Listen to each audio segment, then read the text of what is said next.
이강민의 잡지사 2월호 11번째 페이지.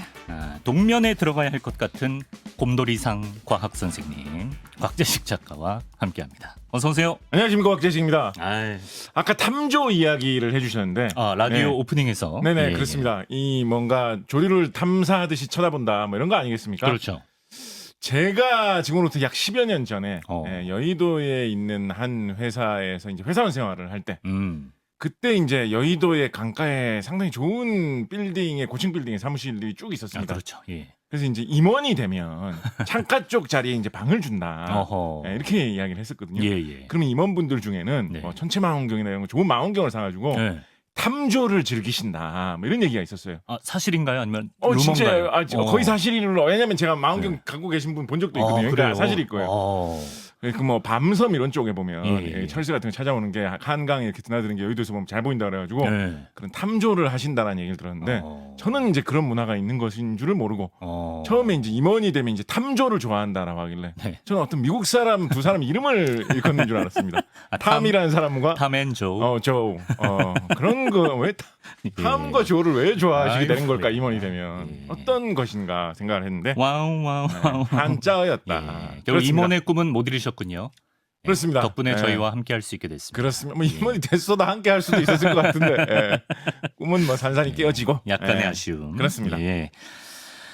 저번에 곽재식 작가는 추위를 좀 타는 편이라고 말씀하셨던 것 같은데. 그렇습니다. 저는 추위를 많이 타는 편이죠. 그럼 뭐 한겨울 추위를 이기기 위한 본인만의 방법이 있을까요? 본인만의 방법 네. 뛴다. 달리기를 하십니까? 그렇습니다. 뭐 제자리 뛰기라든가 제자리에서. 팔 벌려 뛰기라든가 어허. 그런 것만큼 좋은 게 없는 것 같습니다. PT 체조라고 하죠. 그렇습니다. 예. 네. 저희 뭐 잡지사 구독자분들도 나름의 뭐 추위를 이겨내는 방법이 있으실 텐데, 근데 사실 뭐 진짜 추운 건 이미 지나가 버렸어요. 약간 지금 뒷북치는 느낌이 좀 있거든요. 이럴 때 또 이제 네. 날씨 자체가 뒷북을 쳐줄 수가 있거든요. 약간 뒤통수 치듯이 봄 기운이 지금 뒷북을. 완연해지고 있어요. 근데 꽃샘추위라는 게 있지 않습니까? 아직 남아있다. 이것도 저 어릴 때 예. 쌤하고 무슨 상관이 있나? 사뮤엘하고 상관이 있는 어떤 쌈유예요? 그런 추위인가? 꽃쌈유예요? 꽃샘 추위인가라고 생각했는데 그게 아니라 샘을 낸다. 약간 이런 뜻이었더라고요. 그래요. 아하. 예, 아직도 꽃샘 추위가 남아 있기 때문에 지지난 시간 이후로 많은 분들이 좀 다뤄달라고 하시기도 하셨고, 그래서 추위를 이기는 동물들의 비결 요 특집을 한번 마련해봤습니다. 훌륭하군요. 2주 전에 냉동인간 편이었어요. 그때 그렇습니다. 작가님께서 동물들의 겨울잠 얘기를 같이 곁들여 주셨는데, 그렇습니다. 그때 말씀하시기를 뭐 다람쥐, 개구리, 곰 이렇게 동물별로 겨울잠 자는 방식도 좀 다르다고 하셨던 기억이 납니다. 그렇습니다. 개구리 같은 경우가 이제 진짜 정통 겨울잠이다. 아하. 온도가 내려가면 아예 몸을 활동할 수가 없게 돼가지고 네. 정말 죽은 듯이 잠 외에는 아무것도 할 수 없듯이 자게 된다. 그 10분에 한 번 맥박 뛰는 게 개구리였나요? 그렇습니다. 그렇습니다. 예. 뭐 거의 뭐 맥박이 거의 멈추듯이 거의 예. 가게 되죠. 예. 그런 것이고 예. 곰 같은 경우에는 그런 거하고는 상당히 다르게 예. 그냥 잠을 좀 많이 자는 거에 훨씬 더 가깝다. 그리고 그때 화제가 됐던 게 곰은 가드를 올리고 겨울잠을 그렇습니다. 잔다. 예, 예, 그렇습니다. 재밌었습니다. 그리고 다람쥐는 체질적으로는 곰하고 비슷한데 음. 곰보다는 조금 더 진짜 겨울잠 비슷하게 잔다. 뭐 이런 말씀을 드린 적이 있었죠. 그렇습니다. 근데 뭐 10달 정도 자는 친구도 있다고 하셨고 그렇습니다. 굉장히 재밌었는데, 궁금한 게 북극곰도 곰이잖아요. 그렇습니다.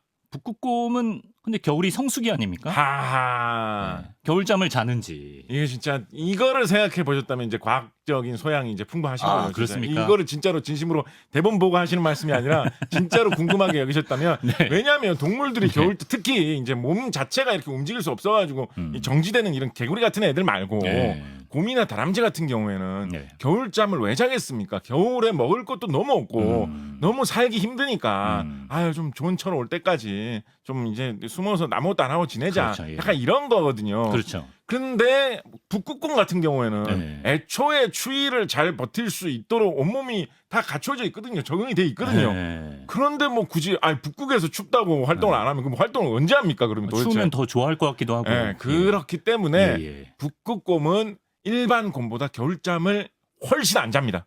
자긴 자는군요. 예, 약간 잘 때가 있긴 있는데 예. 일단 훨씬 안 잔다. 경우에 따라서 아예 거의 안 잔다고 볼 수 있을 정도로 겨울잠을 안 잔다라고 할 수 있을 정도가 네. 되는데 네. 근데 조건이나 상황에 따라서 네. 그 체질이나 습성 자체가 일반 곰하고 완벽하게 다른 것은 아니기 때문에 가끔 좀 자기도 한다. 네. 또 요즘 기후 변화 때문에 상황이 많이 달라지고 있어가지고 요거는 도저히 먹을 게 없어가지고 예. 요 타이밍은 내가 그냥은 못 지나가겠다 싶어가지고 네. 그냥 자는 뭐 이런 북극곰들도 있다. 심지어 그러면, 뭐 예, 경우에 따라서는 네. 여름에 오히려 좀 잠을 자는 그러니까 뭐 이런 궁금했어요. 여름잠을 네, 이런 형태의 북극곰들도 있다라고 합니다만 네. 기본적으로 일반 다른 곰들에 비하면 겨울잠을 훨씬 안 잔다라고 보시면 그럼 되겠습니다. 수면 총량도 훨씬 떨어지겠네요. 지리산 반달곰 같은 경우. 모를 일이죠. 그래도 또 이제 평소에 숙면 취할 수도 있거든요. 틈틈이 쪽잠을 네. 쪽잠을 잘 수 있다. 북극곰 같은 경우에 사실 정말 재밌는 게 뭐냐면 네. 이거를 여러분 들으시면 내가 지금까지 인생을 살면서 네. 아주 큰 것을 못 깨닫고 살았구나. 완전 세계로부터 내가 속임을 당하면서 지금까지 살아온 것이 있구나. 네. 라고 크게 놀랄 만한 사실이 하나 북극곰에게 숨겨져 있는데 뭡니까? 무엇이냐? 예. 북극곰 무슨 색깔이죠? 하얀색이죠. 다들 그렇게 생각을 합니다. 예. 그죠? 예. 그런데 생각해보세요. 북극곰이 흰색이라고 하는 거는 그 털이 일단 흰색인 거잖아요. 그죠? 그렇죠. 그러면 만약에 털을 깎아 놓으면 살의 색깔은 무슨 색깔일까요? 이발을 하면 무슨 색깔일까요? 무심코 우리는 그것도 흰색일 거라고 생각을 합니다. 네. 그렇잖아요. 그럴 그죠? 수 있을 것 같아요. 그렇잖아요. 네. 그런데 혹시 우리 이강민 선생님 네. 삭발해 보신 적 있으신가요? 고등학교 때 한 번 했습니다. 삭발을 했을 때 이 머리 가죽이 까만색인 것은 아니잖아요. 머리카락이 까만색이라고 해가지고 그냥 딴 부분의 살 색깔하고 똑같잖아요. 머리 가죽 색깔도. 예. 그렇잖아요. 네네. 아니 삭발했는데 그 삭발된 그 지역만 무슨 사이핀으로 색칠한 것처럼 까맣게 돼 있으면 너무 이상하지 않겠습니까? 네, 그렇죠. 예. 삭발 안 해보신 분들도 뭐 면도를 하거나 뭐 혹은 뭐 여성분들 같은 경우 어디 제모를 하거나 생각을 해보십시오. 네. 그 털을 깎았다고 해가지고 그 밑면이 그대로 까맣게 있으면 아니죠. 아니 면도를 하고 제모를 하는 의미가 없지 않습니까? 그냥 피부색이죠. 그렇죠. 네. 그래서 털 색깔하고 피부 색깔은 충분히 다를 수 있습니다. 그럼 북극곰 그렇죠. 네. 북극곰은 네. 털을 깎으면 삭발하면 네. 해치고 살갗을 보면 네. 검게 생겼습니다. 충격적이지 않습니까? 정말로 시꺼먼 부분도 있고요. 네. 회색진 부분도 있고 네. 흰색과는 거리가 먼 부분으로 생긴 부분이 대부분입니다. 자, 그거를 우리가 볼 수 있는 중요한 힌트가 되는 것이 뭐냐? 예. 북극곰이 약간 우리를 조롱하듯이 놀리듯이 나의 정체는 이거지롱이라고 알려주고 있었는데 우리가 무심코 그거를 못 깨닫고 있었던 그 힌트가 뭐냐면 뭡니까? 북극곰의 코가 무슨 색깔이죠? 검정색이죠. 검정색입니다. 네. 북극곰의 털이 별로 뒤덮이지 않은 저 코 부분은 까만색이에요. 그래서 사실은 이 흰색 털 밑에는 요 색깔이 있는데라고 네. 북극곰이 놀리듯이 알려주고 있는 것이지요. 약간 힌트만 슬쩍 던져준 거군요. 그렇습니다. 이거 여기까지 해서 북극곰이 뭐 이렇게 위선적인 놈이었어 이렇게 하고 넘어갈 게 아니라 예. 이 내부에 약간 과학적인 게 있습니다. 뭐죠? 일단은 네. 우리 여름철에 햇빛 많이 비칠 때 네. 자동차 철판 만져보면 뜨거울 때 있잖아요. 햇빛 그렇죠. 받아가지고. 예. 이때 까만색 차를 만져봐야 뜨겁나요? 흰색 차를 만져봐야 뜨겁나요?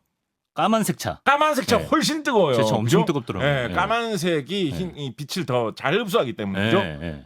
그래서 까만색입니다. 그래서 추위에 버티려면 최대한 햇빛을 많이 받아야 되기 때문에 네네. 이 검은색의 살갗이 따끈따끈하게 햇빛을 잘 받아줘야 되는. 자, 잠깐. 그런데 네. 만약에 그렇다면 네. 그래서 까만 색깔로 이렇게 온몸이 까만색으로 막 이렇게 돌아다닌다면 북극에서 얼마나 티가 나겠어요. 눈으로 덮인 북극에서. 그죠? 그렇죠. 그러면 뭐 북극곰이 이렇게 걸어가지고 뭐 잡아먹고 이렇게 해야 되는데 저 멀리서 보고 다 도망갈 거 아니에요. 심리 밖에서도 보이죠. 저 검은 거 움직이는 저 북극곰이다. 다 도망갈 거 아니에요. 그렇죠. 그러니까 몸이 뭔가 흰색으로 덮이는 게 유리하단 말이에요. 더욱 놀라운 건 뭐냐면 그래서 북극곰 털을 한 가닥만 뽑아가지고 자세히 보면 북극곰 털이 흰색이 아니고 사실은 투명색에 가깝습니다. 투명색. 그래요? 네. 그래서 햇빛을 받아가지고 몸을 따끈하게 해주는 그거는 어느 정도 유지를 해주면서 투명색인데도 워낙에 털이 이렇게 많이 빽빽하게 있어갖고 이렇게 있으니까 멀리서 보면 허옇게 보인단 말이에요. 그래서 그걸 이용해서 몸을 가리기도 하는 이런 정말 말도 안 되는 이런 재주를 가지고 있는 동물이 북극곰이고 심지어 요즘 학자들은 어떤 것까지 좀 추정을 하고 있냐면 북극곰 털 같은 경우에 약간 투명색 가깝게 보인다라고 했잖아요. 근데 이거를 뭐 호기심 많은 학자분들이 좀 이거 사실은 투명색이다 이런 거는 진작에 뭐 논문으로 다 내가지고 나는 북극곰으로 논문을 뭐 내보지 이런 걸 하다 고민하신 분이 그거를 자세히 살펴보면서 뭘 살펴봤냐면 투명인간? 그게까지야 가겠습니까? 좀 이식을 해가지고 뭐죠? 털을 잘라가지고 털 단면을 확대경으로 살펴본 거예요. 그랬더니 털이 그냥 굵게 털로 이렇게 쭉 한 가닥 돼 있는 게 아니고 사실은 속이 비어 있었더라는 거야. 빨대 모양으로 이렇게 생겼다라는 거예요, 털이. 이것도 진짜 말도 안 되지 않습니까? 다른 털들은 안 그럽니까? 다른 털들은 그런 경우가 좀 없죠. 근데 딴 털도 사실은 그런 털들이 좀 있어요. 북극곰 털도 약간 그런 식으로 되어 있거든요. 그래서 햇빛을 받으면 우리 이제 그 뭐죠? 옵틱 파이버 그 내시경 이런 거 할 때 쓰는 그 빛을 전달해 주는 그 관 같은 거 있지 않습니까? 그죠? 그 역할을 한다는 거예요. 북극곰 털이. 그 안으로 열이 들어가는 거예요? 그 안으로 이제 햇빛이 받으면 이제 들어가는 그런 효과도 있을 것이다. 라고까지 추정을 하고 있습니다. 그래서 눈에서도 얼음에서도 끄떡이 없군요. 그렇습니다. 고려 말 조선 초에 활동했던 우리나라의 시인 중에 이직이라는 분이 계십니다. 이직. 이분이 이제 고려 시대의 어떤 충신 이런 분으로 유명하신 분이었는데 이름은 이직이니까 뭔가 이렇게 자꾸 옮겨 다녔을 법도 한데 그렇지만 고려에만 끝까지 충성의 마음을 붙이신 분인데 이분이 남기신 유명한 시조 중에 이런 게 있죠. 한 번쯤은 들어보셨을 겁니다. 뭡니까? 까마귀 검떠하고 백로야 웃지 마라. 그러니까 겉검고 겉은 흰데 속은 검고 이런 것보다야 그냥 대놓고 겉과 밖이 똑같은 게 낫다. 그러면서 이제 조선에 충성을 하면서 고려는 헌신짝처럼 내던진 그런 선비들이 출세해가지고 잘 살면서 나는 고고한 선비다라고 하는 것을 통렬하게 지적하기 위해서 쓴 그런 시조인데 깜막이 검다하고 북극곰아 웃지 마라. 아마도 고려 시대에 북극곰이 알려졌었다면 이직 선생은 그렇게 시조를 남겼을 것이다. 이거 진짜 우리를 진짜 막 약간 속이고 있는 것 같지 않습니까? 북극곰이. 북극곰 코만 봐도 이제는 야구를 것 같아요. 북극곰 하면 흰색인데, 그죠? 사실은 내부는 검은 회색. 회색에 가깝다. 친구들이. 그런 말씀 드리겠습니다. 일단 시작부터 너무 재밌네요. 북극엔 북극곰이 있다면 남극엔 펭귄이 있지 않습니까? 그렇습니다. 혹시 펭귄들도 자기들만의 추위를 이겨낸 방법이 있을까요? 펭귄이 사실은 정말로 어떤 추위 이김의 정말 왕이라고 할 수 있죠. 그렇습니까? 왜냐하면 남극이 북극보다 훨씬 춥거든요. 남극이 더 추워요. 그렇습니다. 그리고 북극곰도 수영을 제법 잘하는 편입니다. 북극곰도 지방이 많은 편이고 하기 때문에 물에 들어가면 아주 자연스럽게 뜹니다. 그래가지고 그냥 뜨기 위해서 뭘 할 필요가 없어요. 북극곰은 그냥 들어가면 뜨고 팔만 휘저으면 그냥 앞으로 나갈 수 있고. 저도 요새 지방이 좀 많아졌는데. 그러면 수영할 뜨기 시기에는 좀 더 유리해지시죠. 몸 자체가 킵한 느낌인가요? 그렇습니다. 그렇긴 한데 이 펭귄 같은 경우에는 정말 수영을 정말 잘하거든요. 웬만한 물새들 중에서 penguin만큼 수영을 잘한다라고 할 수 있는 그런 새가 없을 정도로 물속에서 굉장히 빠르고 깊이 잠수도 하고 오래 있을 수 있고 그런 생물이거든요. 근데 그 추운 남극의 바다에 한번 들어와가지고 막 10분씩도 있고 막 이러거든요. 그러니까 정말로 추위를 잘 견디는 동물이 펭귄이기 때문에 추위를 잘 견디는 비법을 연구를 하기 위해서 펭귄들도 사람들이 많이 관찰을 하고 있습니다. 궁금한데요.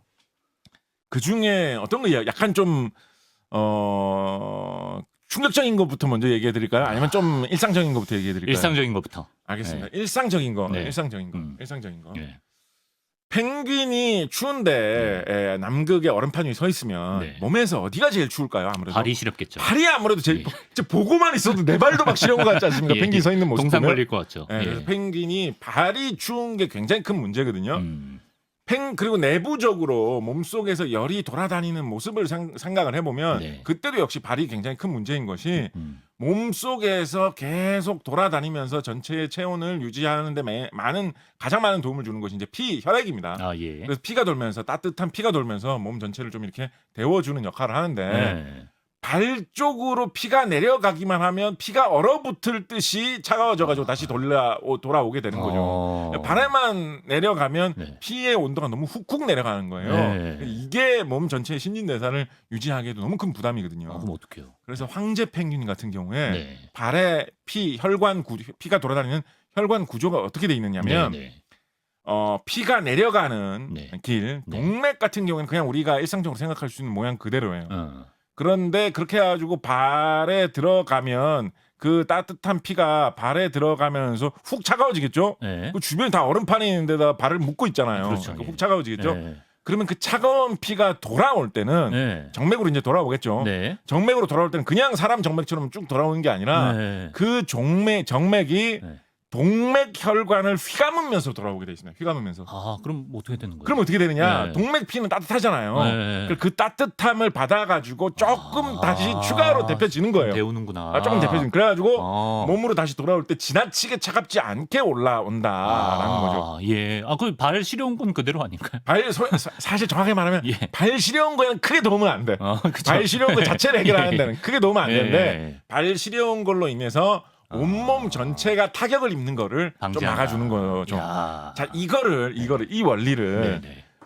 우리 일상생활에서 특히 제가 전공하고 있는 환경공학 분야에서 네네. 특히나 심도 있게 연구를 해가지고 활용하고 있는 분야가 있습니다. 뭐죠? 이거 펭귄 발을 보고 연구해서 개발된 건 아닌데요. 네. 개발을 해놓고 널리 사용을 하고 보다 보니까 나중에 펭귄 발을 살펴보다 보니까 똑같은 게 나와가지고 펭귄 발은 누가 만들어주지도 않았는데 이런 게 생겼네. 역시 자연의 뭐 이런 위대함. 이야기가 나오는 것인데 뭐냐. 네. 혹시 절탄기라는 거 들어보신 적 있으십니까? 처음 들어보는데. 이게 보일러 관리하시는 분이나 어떤 네. 큰 설비 관리하시는 분들은 다 들어보신 이야기인데 절탄기를 설치하면 연료비를 아낄 수 있다 이런 얘기 다 들어보시는 건데 그러니까 석탄, 연탄을 절약하는 장치다라고 해가지고 절탄기라 부르는 것인데 네네. 절탄기의 원리가 뭐냐? 자, 네. 이게 생각해보세요. 요즘에 샤워하시거나 씻으실 때 네. 찬물로 샤워하십니까? 따뜻한 물로 따뜻한 샤워하십니까? 물로 하죠. 따뜻한 물로 샤워하시잖아요. 네, 네. 따뜻한 물로 막 씻고 이렇게 하면 그 씻은 뜨거운 물이 네. 이제 하수구로 흘러서 나가게 되죠, 그죠? 네. 근데 하수구로 나가는 물이라고 해도 네. 그게 뜨거움이 사라진 건 아니잖아요. 그렇죠. 남아 아직도 있죠. 따끈하잖아요, 네, 그죠? 그렇겠죠. 상당히 네. 따끈하잖아요, 그죠? 네. 근데 그거를 그냥 하수구로 버린다는 게 네. 아깝지 않습니까? 열기가 있는데. 자, 그래서 그 절탄기를 만드는 구조가 여러 가지가 있습니다. 네, 네. 근데 기본 원리는 뭐냐면 그 하수구에 아직도 온기가 남아 있는 따끈한 물이 내려가는 그 관을 원래 물탱크 있죠? 네. 그 물탱크를 휘감으면서 나가게 하는 거예요. 그러면 얼음장 같이 차가울 이 겨울에 날씨에 노출되어 있는 네, 네. 물탱크의 물이 네.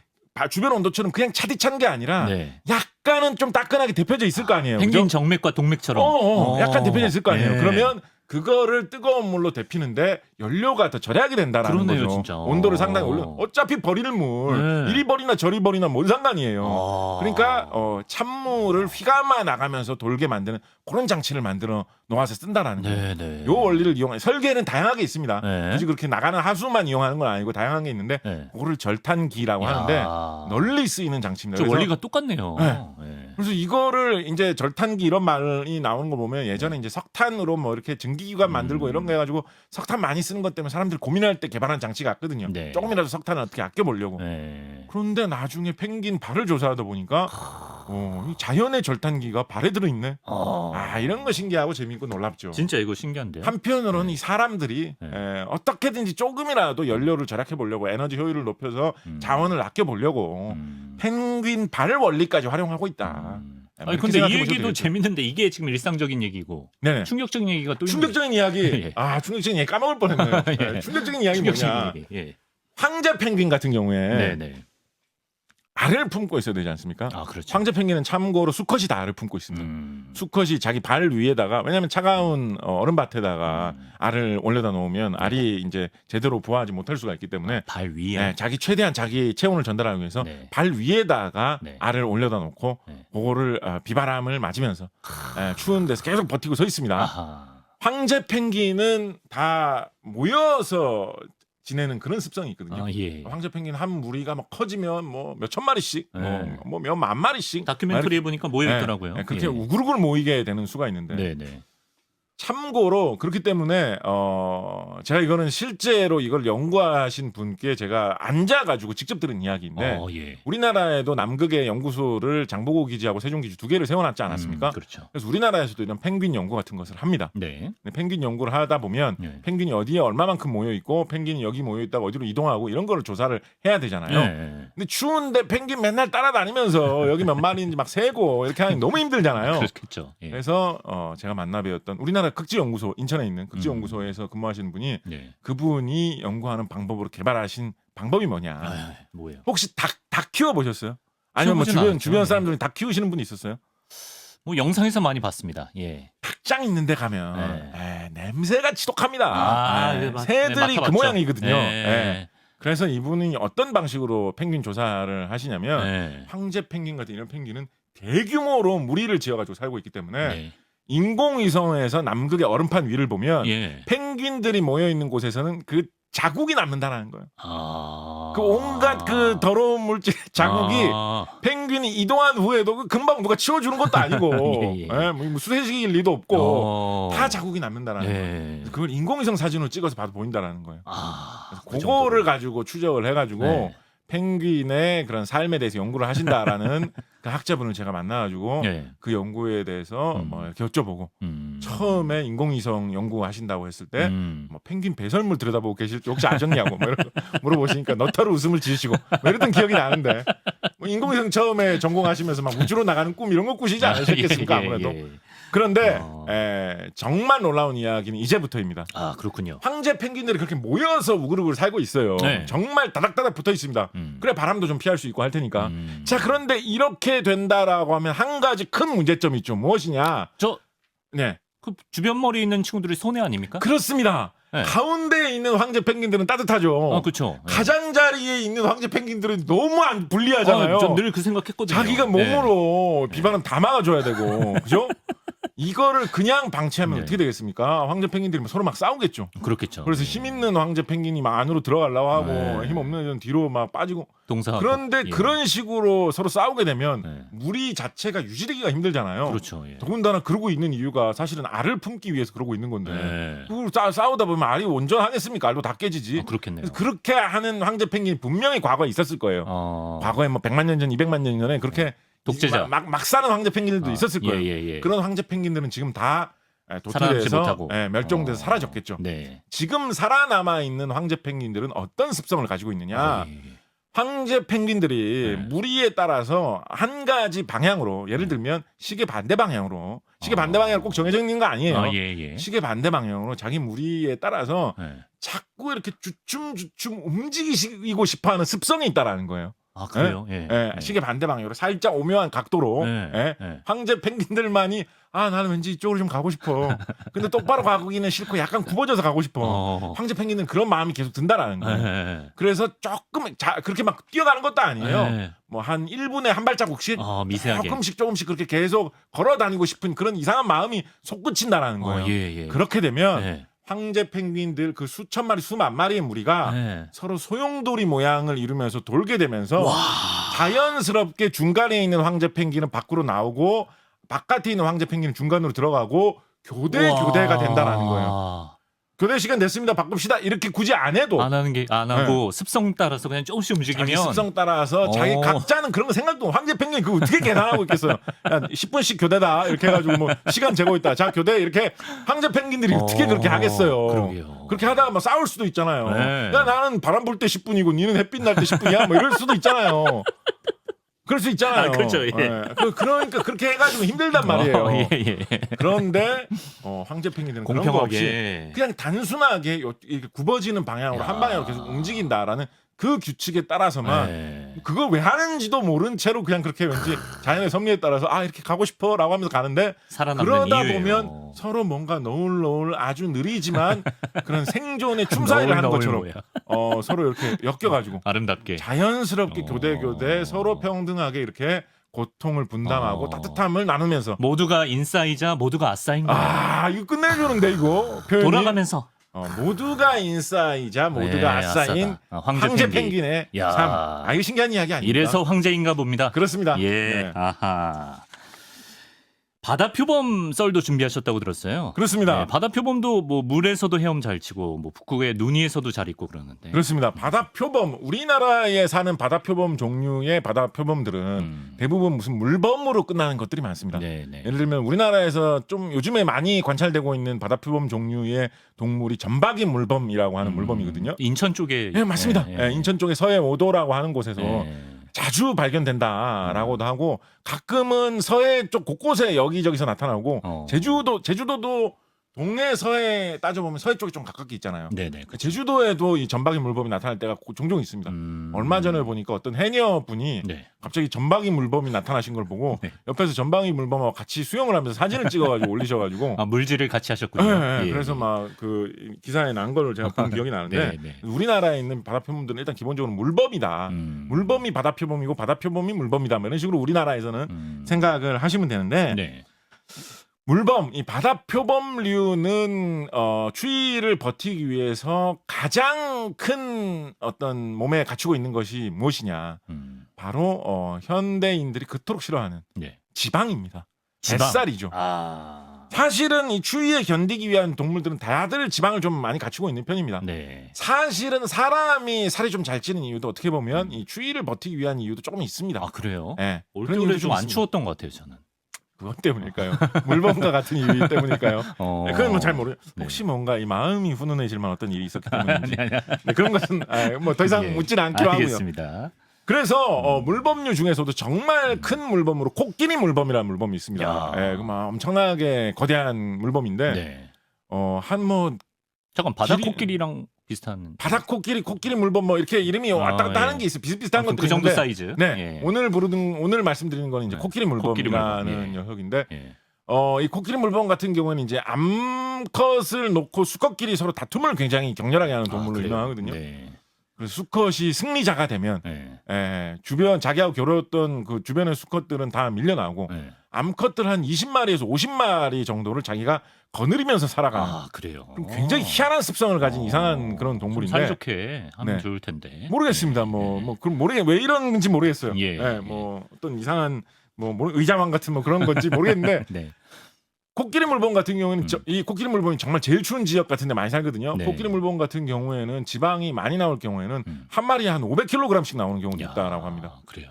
그래서 예전에 네. 석유가 많이 개발되기 전에 네. 사람들이 이제 등잔불 같은데 실내에서 사용하는 조명으로 쓸 기름이 필요하면 네. 참고로 우리나라에 옛날에 등잔 같은 게 무슨 뭐 유물 같은 거로 발견될 때가 있거든요. 네. 1000년 전, 1500년 전 등잔도 개발될 때가 있는데 그러면 이 연구하시는 분들은 네. 이게 뭐 요즘에 문사철이라고 하면 무슨 문과 대표 전공이라 가지고 무슨 뭐 과학 이런 거 아무 상관없이 사실 것 같지만 네. 요즘 세상이 절대 그렇지 않습니다. 옛날 신라 시대 뭐 백제의 등잔 이런 거 연구하시는 분들은 네. 등잔이 그런 식으로 천년 묵은 게 나오면 그 바닥을 긁어 가지고 네. 성분이 뭐가 남아있는지를 분석을 해봅니다. 아, 그래서 옛날에 네. 등잔 기름으로 뭘 썼는지를 찾아보거든요. 네. 그러면 별별 이상한 기름이 나오는데 네. 참고로 우리나라의 옛날 거 보면 들기름, 참기름 이런 것도 등잔 밝히는 기름으로 그래요? 썼던 것으로 조사된 적이 있거든요. 근데 이런 기름은 사실은 실내 조명용으로 쓰기는 좀 안 좋아요. 어둡나요? 성능도 나쁠 네. 뿐더러 네. 냄새도 많이 나거든요. 공부하려고 이렇게 책 펼쳤는데 고소한 냄새 나고 허기지죠? 비빔밥 냄새 나고 막 이러면 출출한데 의외의 부작용이 있네. 새참이라도 먹고 공부할까 이런 생각이 들 거 아닙니까? 먹으면 또 자게 되죠. 아무리 삼국시대 사람들이라도 네, 네. 그래서 이런 거는 좋은 기름이 아니거든요. 그래서 어떤 기름이 색도 좋고 오래 가고 최고급. 밝고 냄새도 좀 이렇게 덜 거스릴까? 이 물범 기름이 예로부터 동서를 막론하고 우리나라에서도 물범 기름을 좋은 기름으로 쳤습니다. 지방이 많아서. 네, 그래서 이 지방이 많다라는 네. 이 자신들이 어떻게 보면 추위를 견디기 위해서 네. 이 발달된 이 습성 때문에 네. 사실은 물범은 사람들에게 굉장히 무자비하게 사냥을 많이 당한 그런 우리 류의 독도 동물이기도 합니다. 강치 친구들도 뭐 그래서 그런 강치는 거 뭐 요즘에 거의 다 멸종된 걸로 네. 거의 보고 있죠. 뭐 그런 이유로 멸종된 거 아니냐라는 이야기가 있고요. 네. 뭐 말씀드리는 김에 너무 오래 한 거 아닌가? 뭐 하고 싶은 만큼 네, 하십시오. 말씀드린 김에 예, 예. 하나만 그냥 요거 딴 데서도 제가 많이 했던 이야기라 가지고 살짝만 그냥 말씀드리고 넘어가면 네. 우리나라의 조선 후기부터 네. 인어에 관한 그러니까 조선 한 중기 이후 조선 후기부터 인어에 관한 전설들을 이야기한 이야기책, 기록 뭐 이런 것들이 굉장히 많이 등장합니다. 인어. 인어 하면 우리가 흔히 생각하는 게 이제 아리엘. 뭐 그런 거잖아요. 예. 하체는 물고기, 네. 상체는 사람. 네. 약간 이런 거를 많이 생각을 하잖아요. 그렇죠. 우리나라 인어 전설에서는 인어가 표현되어 있는 그 모습이 전혀 이런 모습이 아닙니다.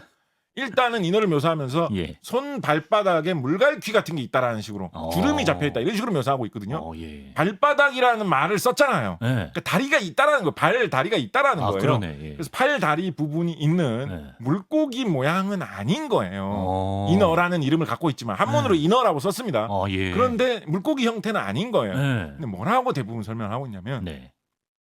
등에는 네. 까만 무늬 같은 게 있고 예. 얼굴이 굉장히 예쁘고 귀엽게 생겼다. 예쁘고 귀엽다. 그리고 얼굴에는 요것도 이제 유럽의 그런 인어공주 전설 같은 데서는 네. 절대 안 나오는 묘사인데 얼굴에 수염이 누런 수염이 나 있다라고 묘사돼 있어요. 인어공주가 얼굴에 수염 나 있으면 조금 이상할 것 같잖아요. 예? 공주라고 안 했겠죠. 좀 아니 뭐 그 수염은 좀 날 수도 있지. 예. 사람하고는 좀 다른 형태의 동물이니까. 네, 그죠? 네, 예. 그래서 그런 식으로 묘사가 돼 있어요. 그래서 도대체 이거는 그러니까 약간은 그러니까 팔다리도 있고 네. 그렇지만은 물 속에서 생활하기 좋은 좀 그런 특이한 형태를 가지고 있는데 얼굴은 이상하게 다들 예뻐. 그러면서 등에는 뭔가 무늬가 있고 수염이 나 있고 이런 희한한 짐승이 이게 한 번만 그런 전설이 있으면 한번 누가 웃기려고 지어냈나 보다라고 할 텐데 서로 별로 영향이 없는 사람들끼리 나도 봤다. 어디서도 곳에서? 봤다는 소문이 들렸다. 경기도 화성시에서 봤다라는 얘기도 있어요. 예. 화성시에서 왜 본 거야? 정말로. 그걸 왜 본 거야? 그러니까 화성시에 바다가 접하지 정말로. 않는데. 예. 화성시에 바다가 접하고 있습니다. 접하고 있습니까? 예. 그래서 제가 무지했군요. 예, 화성시에 바다가 접하고 있습니다. 예. 그래서요. 수원에 이제 물 숫자가 들어가잖아요. 그렇죠. 수원에 그래서 이제 수원에 이제 물이 많다고 이제 수원이고 수원에 있는 그 수원성이 있지 않습니까? 예. 그게 이제 원래 이름이 이제 화성이거든요. 그 수원 화성이라고 하잖아요. 그죠? 근데 이제 그걸 행정구역으로 두 개로 쪼개면서 맞아. 예, 화성시하고 수원시로 나눈 것인데 이거 저희 배웠어요. 예. 수원시에는 정작 바다가 없고 화성시에는 정작 화성이 없죠. 약간 좀 바뀌었습니다. 하여튼 그런데 화성에서도 인어가 나타났다는 게 있습니다. 예. 저는 그래서 이거 지금부터는 제 추측입니다. 네. 저는 조선시대 그 무렵 사람들이 실제로 뭔가를 전국 각지의 바닷가에서 봤기 때문에 본 거를 목격담의 근거를 두고 만든 소문이 인어 소문이라고 생각을 하거든요. 네. 저는 뭐라고 생각하냐면 물범이라고 생각합니다. 전박이 물범. 그러니까 저도 얘기를 듣고 나서 한번 그려봤는데 뭐 수염, 얼굴 이건 다 귀여워요. 맞는데 전박이 물범 얼굴 귀엽게 생겼잖아요. 귀여워요. 근데 발바닥은요? 전박이 물범도 이 지느러미가 발 쪽에 있는 걸 보면 이렇게. 물고기 지느러미하고 완전 다르거든요. 예. 더군다나 약간 뭐라 그러죠? 스모킹 건이 무엇이냐? 항상 이게 우리나라 인어 이야기하고 이 유럽의 인어 이야기가 좀 다른 점인데 우리나라 인어 이야기들은 절반 이제 거의 한 반수 정도는 인어 이야기 결말이 어떠냐면 이 인어가 되게 귀엽게 생겼단 말이지. 실제로 요즘도 물범 보면 귀엽게 생겼잖아요. 귀여워요. 그래서 인어가 생겨가지고 그거를 발견한 사람이 놓아주자고 합니다. 잡은 사람이 약해져서 놓아주자 이렇게 귀여운 생물을 어떻게 우리가 뭐 죽이거나 하겠냐 놓아 풀어주자 이렇게 얘기하거든요. 그러면 그 주변에 사는 어민 같은 사람이 어부 같은 사람이 너무 아깝다고 저거를 잡아가지고 기름을 짜면 진짜 비싸게 팔리는데 그래서 약간 그런 이야기를 약간 무서운 이야기처럼 만들어져 있는 이야기인 거예요. 세상에 사람이 얼마나 비정하냐면 인어 같은 걸 봐도 그 귀여운 기름짤 생각밖에 안 한다. 약간 이런 무시무시한 이런 느낌으로 우리나라에서는 도는 이야기인데 요게 저는 스모킹 건이라고 생각합니다. 기름. 왜냐하면 실제로 이 물범류 동물들이 기름 때문에 굉장히 많이 사냥을 당했거든요. 그래서 그거를 나타내니까 그러니까 이게 요즘 같으면 물범 나왔다라고 하면 이거 찍어가지고 스마트폰으로 찍어가지고 자기 SNS 올려가지고 이런 희한한 것을 발견했습니다. 이게 바로 말로만 듣던 인어일까요? 물고기는처럼 생기지는 전혀 않았는데요. 신비의 동물 발견 막 이렇게 올리겠죠. 그랬겠죠. 그러면 사람들이 막 이렇게 몇 번 이렇게 인터넷에서 돌고 나면 그 물범이에요. 전박이 물범입니다. 뭐 이렇게 하면서 천연기념물이네요. 풀어주셔야 됩니다. 뭐 이렇게 하면서 바로 밝혀지겠죠, 그죠? 근데 조선 시대에 카메라가 있나 무슨 뭐 SNS가 있나? 근데 내가 봤어. 주변 사람한테 얘기해줘. 내가 어저께 바닷가에 희한한 걸 봤는데 물고기하고 비슷하게 물에서 마음대로 돌아다니는데 잡아서 보니까 얼굴이 절대 물고기 대가리 모양은 아니더라. 오히려 무슨 강아지나 사람처럼 진짜 귀엽게 생겼고 막 수염도 있고 그렇더라. 이게 뭐냐? 이렇게 신기한 인어 아닐까? 뻥치시네. 근데 그게 이제 서로 왜냐하면 그렇게 하고 넘어가면 이제 이야기가 거기서 끝나는 건데 이야기 듣고 신기하잖아요. 야, 옆집에 김씨 아저씨가 어저께 인어를 잡았다더라. 뭐 인어? 그렇게 귀한 거를 막 이렇게 하면서 소문이 막 퍼져나가다 보면 예. 뭐 서해안에 사는 김씨 아저씨가 잡은 인어는 뭐 세상에서 가장 아름다운 모습이었다. 뭐 이런 식으로 소문이 도는 거죠. 네. 그렇게 해서 생긴 겨울에 추운 추위를 피해서 돌아다니던 아하. 물범이 예. 우리나라의 인어 전설로 남지 않았겠느냐 아하. 상상해 봅니다. 네. 아 오늘도 뭐 분량은 뭐 진작에 다 채워주셨는데 잠깐 요거 하나만 볼게요. 저 에디터가 저희 방송 직전에 찾은 기사가 하나 있어가지고 술록입니다. 술록이 하하. 일본 홋카이도의 유명 피자 프랜차이즈 가게에서 이제 눈길 배달을 위해서 술록을 배달원으로 훈련시키는 프로젝트를 진행했다 그래요. 아하. 술록은 뭐 특징 뭐 짧게 하나 말씀해 주실 게 있으실까요? 네. 정말 짧게 하나만 이야기하면 예, 미국의 로체스터 대학의 연구진이 네. 희한한 연구를 하나를 했는데 네. 술록도 사실은 보면 온몸이 굉장히 따뜻한 털로 뒤덮여 있거든요. 네, 그래 술록은 보여요. 가축 아까 뭐 물범이라든가 뭐 북극곰 이런 거 펭귄 이런 거하고 다르게 네. 술록은 가축으로 대량 사육을 많이 하거든요. 네, 그래서 술록은 뭐 털이라든가 뿌리라든가 이런 게 많이 거래가 됩니다. 툰드라 이런 데서. 네, 그래서 여러분 뭐 인터넷에 검색을 해보시면 뭐 술록 슬리퍼가 따뜻합니다.